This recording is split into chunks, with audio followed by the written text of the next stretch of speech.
It's last week, y'all, and that means we're covering our final text, A Raisin in the Sun. I've posted separate videos about the author's life and the history of the time. These aren't optional, as you'll need to know about the context to fully understand the themes of the play. This play is explicitly about race in America, drawing from Hainsbury's own experiences.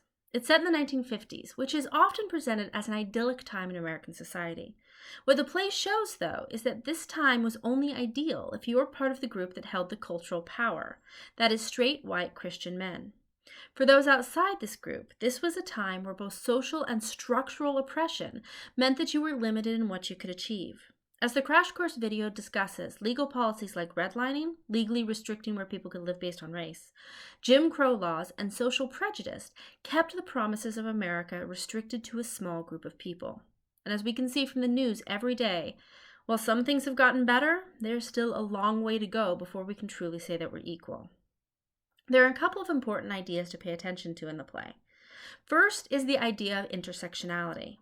This has become an increasingly discussed topic in our own times, and it's basically the idea that our identities are comprised of numerous things like race, economic status, and gender.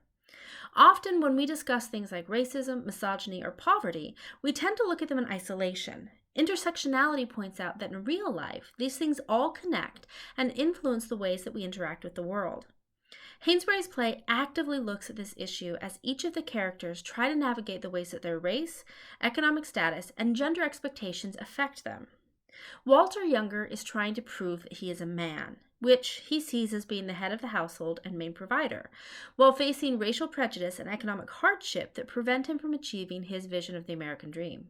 Ruth is a quintessential wife and mother, the homemaker who takes care of everyone else, who is faced with a difficult choice over how to best care for her family with the threat of poverty hanging over them. Lena, or Mama, is the matriarch trying to build a future for her grandson while grappling with the changing face of racism, as lynch mobs are replaced by polite men advocating for segregationist policies that will keep her and her family from bettering their lives. And Benita is a young woman who, against all odds, is trying to become a doctor despite her family's expectation that she marry, and who is grappling with an identity as both an American and a woman of African descent. The pieces of their identities cannot be separated as each character tries to figure out who they are and how they succeed in their world. The text also brings in the idea of assimilation, taking on the characteristics of the majority society and leaving your own culture behind. For some immigrants, this is a choice. They assimilate because they want to fit in or because it is unsafe for them to continue practicing their own culture. For others, Native Americans and African Americans particularly, assimilation was forced. They were given no choice but to conform to white culture or risk punishment up to death. Benita in particular struggles with this when one of her suitors, who's from Nigeria, introduces her to his native culture and points out that she has conformed to the expectations of white culture in ways such as straightening her hair to meet white beauty standards, even as she tries to learn more about African heritage that was denied her. Finally, a major theme of the play is the American dream. In the poem at the beginning, Langston Hughes asks, "What happens to a dream deferred?"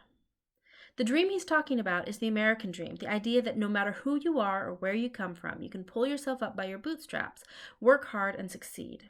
It is a promise made to Americans that is too often, especially for minorities, not a promise that is actually kept.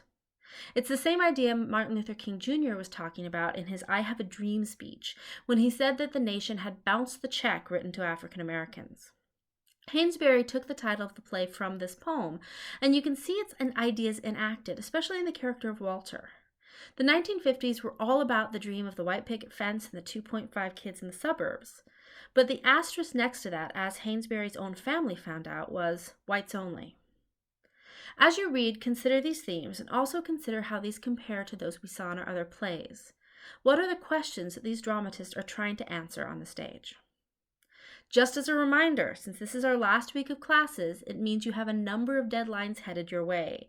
Your reading journal is due on the 14th, which is this Sunday.